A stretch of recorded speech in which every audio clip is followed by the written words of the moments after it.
মাত্র কয়েকদিন আগেই বাণিজ্যিক এলপিজি সিলিন্ডারের দাম এক লাফে বেড়েছে প্রায় 1000 টাকা।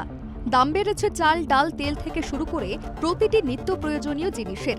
দাম বেড়েছে ওষুধেরও। সব মিলিয়ে সাধারণ মানুষের প্রাণ বাঁচানোই কঠিন হয়ে পড়েছে। এই আবহেই ফের লিটার প্রতি 2 টাকা বাড়ল দুধের দাম। আর শিশু ও রোগীদের খাদ্য দুধের দাম বৃদ্ধির জেরে সংকট আরও ঘনীভূত হয়ে উঠেছে। নির্বাচন মিটতেই এভাবে দাম বাড়ায় জনমনে তীব্র ক্ষোভ। অসমের লামজিংয়ে দুধের দাম বাড়ায় জনমনে তীব্র প্রতিক্রিয়া সৃষ্টি হয়েছে।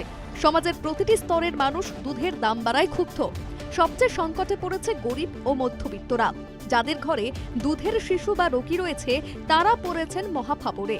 কেউ জানে না এই সংকট থেকে কিভাবে রক্ষা পাবে। দুধের দাম বৃদ্ধির প্রেক্ষিতে সাধারণ মানুষ কি ভাবছেন শুনুন। জিনিসের দাম বাড়তেছে দাদা, সাথে সাথে আমাদের ইনকাম তো বাড়তেছে না। এখন দাম বাড়াতে যখন আমরা আগে যদি 1 লিটার নিতাম, এখন আধা লিটার নিতে হবে দুধ। দুধের দাম বাড়াতে বাচ্চাদের যেখানে আগে আধা কিলো নেওয়া যেত ওখানে হয়তো 1 পোয়া নিতে হবে। কিছু করার নেই, কারণ কি উপার্জন নেই। উপার্জন সরকারের যে যদি সেরকম কোনো উপার্জন বৃদ্ধি করার সুযোগ করে দেয়। লামডিংয়ের এক মিষ্টির দোকানের মালিক অরূপ চক্রবর্তী বলেন, অত্যাবশ্যক নয় এমন জিনিসপত্রের দাম বাড়লে তেমন বিপদ হয় না, কিন্তু অত্যাবশ্যক সামগ্রীর দাম বৃদ্ধিতে সংকটে পড়ে সাধারণ মানুষ। বিশেষ করে দুধের দাম বাড়লে শিশুদের পক্ষে খুব বড় বিপদ। তারা খাবে কি? শিশুদের শারীরিক পুষ্টি হবে কি করে?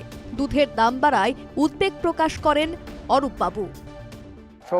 শৌখিন জিনিসের দাম বাড়া, গাড়ি, মোবাইল টোবাইল এগুলি বাড়ায় অসুবিধা নাই, কিন্তু যেগুলো নিত্য পর্যন্ত গরিব মানুষ চলবো কেমনে? আজকে এই দুধের দাম বাড়তেছে, কিছু কিছু বাচ্চা খাইতেও পারবো না, তখন এটা কে দায়ী হইব? বাচ্চাটা পুষ্টি হইব না, শারীরিক মানসিক বিকাশ হইব না। নির্বাচন শেষ হতেই দুধের দাম বাড়িয়ে দেওয়া হয়েছে লিটারে 2 টাকা। আগে থেকেই প্রতিটি অত্যাবশ্যক পণ্যের দাম আকাশ ছোঁয়া। তারই মধ্যে দুধের মতো অত্যন্ত প্রয়োজনীয় খাদ্য সামগ্রীর দাম লিটারে 2 টাকা করে বৃদ্ধি পাওয়ায় যোগীঘোপার বাজারে তীব্র প্রতিক্রিয়া। আগে থেকে প্রতিটি সামগ্রীর দাম আকাশ ছোঁয়া, তারই মধ্যে ফের দুধের দাম বাড়ায় সাধারণ মানুষ আরও বিপদে। বাজারের ওপরে সরকারের কোনো নিয়ন্ত্রণ দেখা যাচ্ছে না। প্রতিদিনই আরও বেশি করে আর্থিক বোঝা চাপানো হচ্ছে সাধারণ নাগরিকের ঘাড়ে। ফলে জনমনে দেখা দিয়েছে ক্ষোভ। শীঘ্রই দাম নিয়ন্ত্রণের দাবি উঠেছে। Bureau report, NKTV Bangla.